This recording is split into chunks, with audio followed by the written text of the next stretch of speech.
Pakistan stock exchange میں تیزی کا رجحان، انڈیکس نئی بلند ترین سطح پر پہنچ گیا۔ پاکستان اسٹاک ایکسچینج میں آج تیزی کا رجحان ہے، جس کے نتیجے میں انڈیکس نئی بلند ترین سطح پر پہنچ گیا۔ کاروباری ہفتے کے پہلے ہی دن بازار حصص میں 997 پوائنٹس کی تیزی کے ساتھ مارکیٹ کا آغاز ہوا، جس کے نتیجے میں KSE 100 انڈیکس بڑھ کر 1,70,862 پوائنٹس کی نئی بلند ترین سطح پر پہنچ گیا۔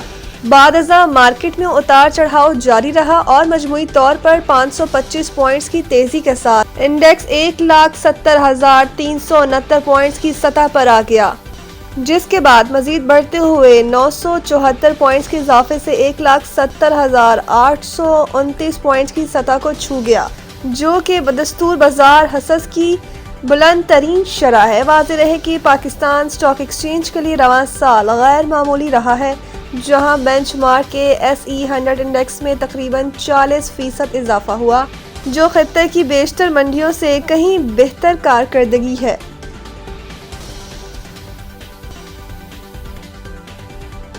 سڈنی حملہ دہشت گردی قرار، فائرنگ کرنے والے باپ بیٹا نکلے، مزید کسی حملہ آور کی تلاش ختم کر دی گئی۔ پولیس کے مطابق حملے میں ملوث افراد باپ بیٹا تھے، جن میں سے ایک حملہ آور ہلاک جبکہ دوسرا شدید زخمی حالت میں زیر علاج ہے۔ نیو ساؤتھ ویلز پولیس نے پریس کانفرنس میں بتایا کہ یہ فائرنگ یہودی برادری کی ایک تقریب کے دوران کی گئی۔ ہلاک ہونے والے حملہ آور کی شناخت 50 سالہ ساجد اکرم اور زخمی حملہ آور کی شناخت 24 سالہ نوید اکرم کے طور پر ہوئی ہے۔ پولیس کے مطابق ساجد اکرم گزشتہ 10 برس سے اسلحہ لائسنس کا حامل تھا اور ایک گن کلب کا باقاعدہ رکن بھی تھا۔ اس کے قبضے سے 6 ہتھیار برآمد کیے گئے ہیں، جن کے فائرنگ واقعے میں استعمال ہونے یا نہ ہونے کی تحقیقات جاری ہے۔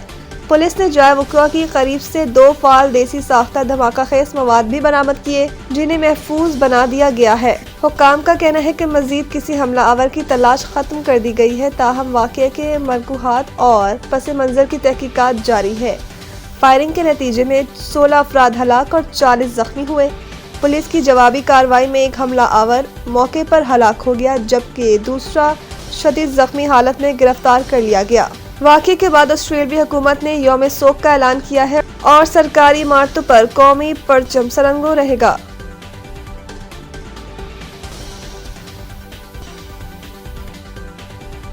پاک بحریہ کا فضا تک مار کرنے والا میزائل کے فائر پاور کا شاندار مظاہرہ۔ پاک فوج کے شعبہ تعلقات عامہ ISPR کے مطابق پاک بحریہ نے شمالی بحیرہ عرب میں FM-19NER سطح آب سے فضا تک مار کرنے والے میزائل کی کامیاب لائیو فائرنگ کے ذریعے اپنی جنگی صلاحیت اور آپریشنل تیاری کا مظاہرہ کیا۔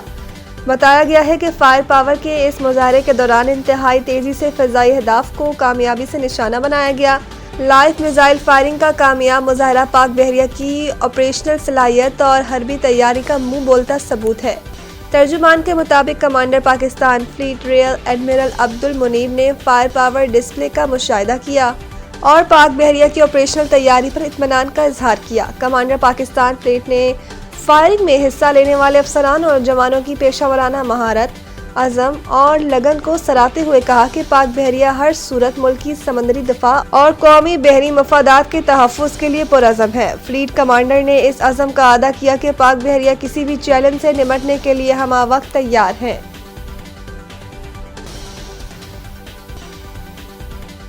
وزیر اعلیٰ سندھ نے پولیو مہم کا افتتاح کر دیا۔ والدین سے بچوں کو قطرے پلانے کی اپیل۔ کراچی میں پولیو مہم کے افتتاح کے موقع پر مراد علی شاہ نے کہا کہ 15 دسمبر سے شروع ہونے والی 7 روزہ مہم سندھ کے 30 اضلاع کی 1345 UCs میں چلائی جائے گی، جس کے دوران 1.6 کروڑ بچوں کو پولیو سے بچاؤ کے قطرے پلائے جائیں گے۔ انہوں نے کہا کہ پوری دنیا نے اسی طرح اس مرض سے چھٹکارا پایا ہے۔